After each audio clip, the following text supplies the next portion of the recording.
शुक्लाम्बरधरं विष्णुं शशिवर्णं चतुर्भुजं प्रसन्नवदनं ध्यायेत् सर्वविघ्नोपशान्तये।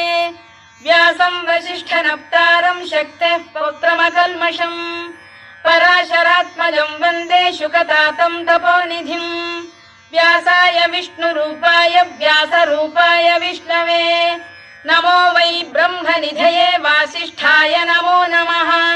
अविकाराय शुद्धाय नित्याय परमात्मने सदैकरूपरूपाय विष्णवे सर्वजिष्णवे यस्य स्मरणमात्रेण जन्म संसारबन्धनात् विमुच्यते नमस्तस्मै विष्णवे प्रभविष्णवे।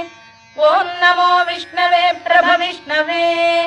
श्रीवैशम्पायन उवाच श्रुत्वा धर्मानशेषेण पावनानि च सर्वशः युधिष्ठिरः शान्तनवं